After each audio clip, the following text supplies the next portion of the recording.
maa ngi nuyu sa gan boobu Mamadou Sabally. ok. dafa am lu ma jaaxal si moom. mboolem information bu ma wax daf dee wax ne dégg naa. dama dee dégg muy wax ne. daf dee jéem a jaxase Lord Mayor Ahmed Talib Bensouda ak Yang Darboe. waaye réew mi ñun mos ñoo gis Lord Mayor wax kàddu jëmale ko si Yang Darboe. Yanks la du Yanks. ñoo dégg itam Yang Darboe wax kàddu jëmale ko si Lord Mayor Ahmed Talib Bensouda. waaw moom dégg nga yomb dégg waxam muy wax ne. Lord Mayor Ahmed Talib Bensouda daf di jël kàddu jëmale ko si Yang Darboe waaye ñun loolu mosuñ koo dégg ñun loolu moo ñu jaaxal. dafa mel ni politique boobu mu ngi politique yi jaxase te loolu jaaxal ñu te waxtuñu ko li ñun wax dëgg yàlla réew mi soxla ñu politique yi jaxase. ok loolu daal jaaxal ma te ñaari daal suy wax daal dégg naa rek laay wax di dee am benn évidence bu leer. dégg naa rek la dee wax. ok Sabally mu ne Yang Darboe ndax yaa ngi jaxase Bensouda ak Yang Darboe. am nga gars yi team Talib yi jóg nañ parce que am naa Modou Baax yaay moom nekkul UDP sax moom team Talib la bokk. non waaye bul wax loolu daf dee bañ loolu every time. ñii ñoo bokk si di all group of politics within UDP ñi ñoo nekk max yu nekk UDP bugg a koo yaaxa te UDP ñu ngi am yenn chemicals yoo xam ne ñoo baax si max baba kumba ni UDP la chemical o yee ma ibe mur la de bota daame gaatu tapale yaa walte sonna wala de yoo xam nga suma gars yi duñ dee give up. But anyway, kii lu mu wax dégg naa moom def ma dégga moo tax mu tontu ma foog ñu dégga because so I actually want to answer this question because Modou Bah yaay xamut te su ma dégloo ak xel bañ maa déglu ak xol this can actually save him a lot of trouble because UDP is divided ay camps ñoo fa nekka ñu xam UDP xam ne li ma wax mooy dégga gis nga congress bi amoon in Janjanbureh I think it was 2022. After that Congress, UDP never changed. The UDP will never ever be the same again. Why? Because Congress be then still duga with camps. Talib Bensouda ak campam bi dañ ñëw cause ñoom benn agenda lañ am pour Talib nekk di flag bearer for 2026. And do you think that he will be the flag bearer 2026? Si sa xalaat ak sa experience because jege nga parti bi nag bro. There is only one way that Pali can be a flag bearer mooy mu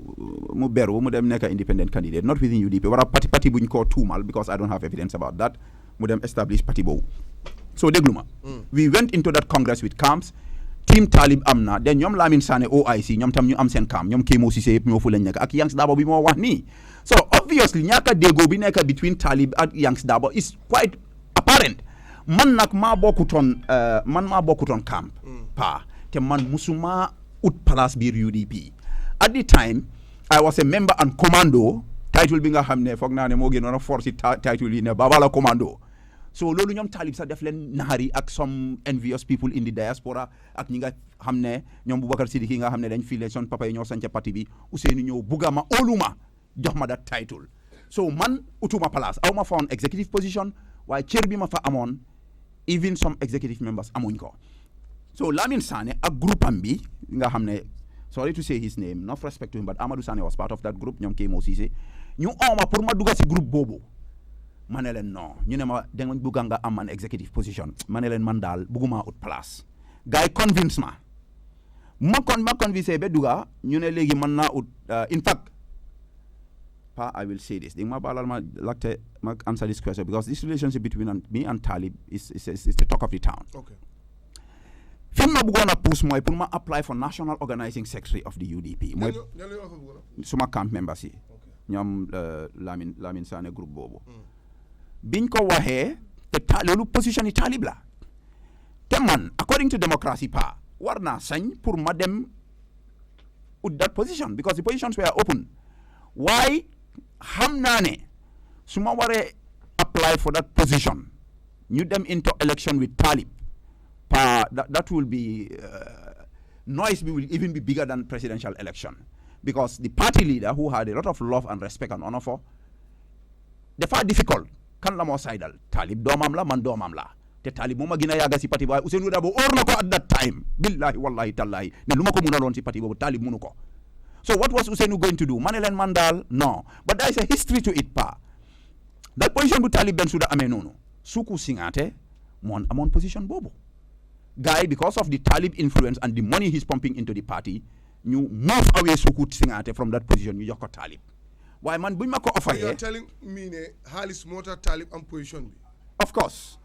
because there are people in the party ñu am voice yi nga xam ne moom moo leen dee jox seen dépasse so bi loolu xewee man ne man dee xam naa ne Talib he fought for this position mu am ko te that congress man maa ngi fa woon sax man aw ma woon position because lu ñu waxoon ne congress boobu because we are heading for national presidential elections ñu ne bëgguñ xëccoo si biir parti ñu ne kenn bu mu contest Talib dem mu nangu place yi Suku Singate ñu jox ko so waaye bi ñu ñëwee man ma ne non man I don't want to do this because Ousainou Darboe I love that man I respect him bëgguma dugga si li nga xam ne dina ko isil problème am si parti bi ma decline loolu so salama guy of our national campaign manager waaye the problem is pa national campaign manager at the time Karafa Sonko kooku tam boy Talib la si team Talib bi la bokka so waaye nit ñi ñoo ma pousse te man xam naa ne at that point su ma dugutee in the UDP national executive man sax dama am problem because the masses loved me and they wanted me in the executive so ma decide pour after that position so xeex bi door nag si congress bi Talib ak gaayam yi ñoom Alhaji S Darboe ñoo ñëpp boyam leen minority leader mu jël gaay yi jox leen xaalis ñoom aji yam seeka mu jënd ñooñu ñëpp gaay di campagne against me waaye pa dafa war a dem si bàmmeeli suma yaay bi de mu dem ñaan lu ji foofu waaye jigéen boobu yàlla may na ko alhamdulilah yal na ko yàlla yërëm te nitul hotel nag Lamin Koto benn koto Julaba moo ma jox full kër fala dëkkoon across the river ñu door campagne bi ñoom aji yam seeka mer ne lu tax man may ut position boobu ñoom Falan Sonko suma koto la and everything but I'll say these things ñu ne lu tax man ma war a ut place ma ne leen xanaa kam moom place bi Falan Sonko moo wax loolu daf ma approach ma ne leen place fii kenn moomu ko te man utuma lii nit ñi ñoo ne ma ut ko and I will never back down gars yi door di campagne Talib jox gaayam yi xaalis dem man campagne ñu ma de man dema toog te suma système ak support na ma si pa man su dégga ñëwee ma wax ko Rahim Malik Lo suñu camp la nekka Yanks Darboe suñu camp la nekka ñoom Bayo Sonko ñëpp suñu camp lañ nekka ñoom Lamine Sané ñoom Kémo Cissé ñu dugg ak grassroots gars yi dem campagne pa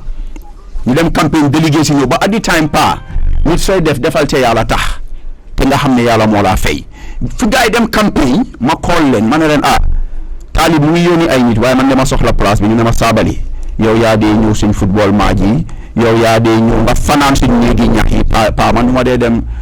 campagne may dem si lodge néegi ñax yi laa dee fanaan ak gars yi ma lekka seen ñankatang naan seen dox so they had that love and trust in me ak kaddu yu ma dugal si seen Watson forum yi that was reassuring inspiring and giving them happiness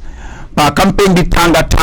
am kilifa yi ñëw ñu ne ma withdraw ma ne du ma ko def so ñu war a dem election te congress boobu most of the positions were not contested dañ dee maslaha yow bàyyil ki yow la so bu ñu ñëwee suma bos nag yi ooma ñu ne pour man ma bàyyi ma ne leen non man du ma bàyyi ñoom Amadou Kora ñoo fa nekkoon ñoom Badiam Bajo Bojang ay kilifa waaye fekk Talib tiimam bi jaaxle nañ because dama xaar morning bi ñu war a am congress bi ma dugal si tent bi pa these videos are say tent bi dafa explode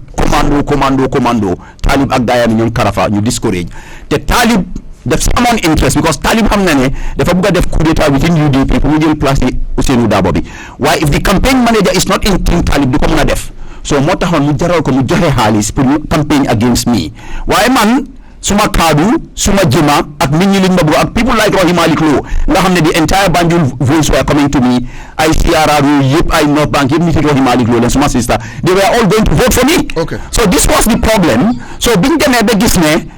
Talib at some point Alhaji S Darboe dafa dem ñëw si guddi ko suma intelligence network is very wide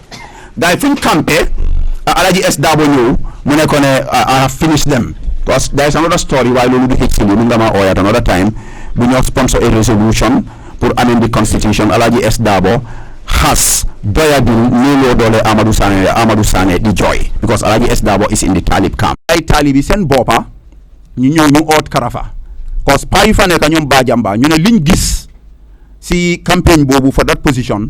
ñoom ñu ne depuis time Père Ndiaye ba Jawara ba Yaya Jammeh musuñoo gis that kind of tension in a party congress so ñu ne su kenn bàyyitee bañ dem election rek parti bi dafa yaaxu so gars yi oo Karafa ñu ñaan ko Karafa position bi baxee ko Sabally Karafa ne non moom tegut boppam dafa am ñu ko teg of course ñoom Talib la moo wax ak ñoom Hina Marong mu ngi toog foofu suñ kanam mu suka si ooma mi mu génnee mbaxanam bi teg ko si suuf mu ne ko Karafa ntolle dundi ñu ko woto ntolle ko yaatu Sabally yeje kaatu Sabally nte ñu ko wotu la yeje noonu laa winee bu ma winee nag of course ñoom Yanks Darboe den ñoom Boubacar Sidiki Jammeh ñoom ñëpp suma side lañ nekka noonu lañ winee dat batul te batul boobu musuta jeex because boy yooyu a lot of them dañ feel ne parti bi seen parents yi ak seen maam yi ñoo ko sanca Talib di ñëw fii barki démba mu ñëw nangu parti boobu si ñoom saa yu ma gisee gars yi post nataali Yanks Darboe Rohilo Landing Sane ak Talib dama dee ree because Bible bi li mu wax mooy dëgga a house that is divided can never stand of course xam nga ne Rohilo ak Talib Bensouda juboo wuñ te duñ mus di juboo so ko xamute ma wax ne Landing Sane even though there is a part of the party ñu foog ne Landing Sane is on Landing Sane chairman LRR boy Talib Bensouda la te Yanks Darboe moom Yanks kenn mënu koo manage te Talib def dee bugg a manage ni mu nekk sa boy Yanks is not my cup of tea but he's a man of his own nobody can micromanage him so Modou Bah here because gan nga xamuloo luy riir si géej bi this is the story behind Yanks ak Talib juboo wuñ duñ mus di juboo because Talib wants to buy people Yankuba Darboe nag love him or hate him nobody can buy him he's a man of his own xaw ma ëllëg but I believe up to today Yanks Darboe is 100% loyal to Ousainou Darboe and I believe up to today Yanks Darboe lawyer Darboe mooy candidate am for UDP for 2026 te loolu ku ko wax liggéey si rek doo mun a juboo ak Talib Bensouda so Modou Bah yaay comme que xamuloo léegi leeralal naa la li nga xam ne xamuloo ko te doo ko xam su ma la ko waxutee this is the truth. Okay.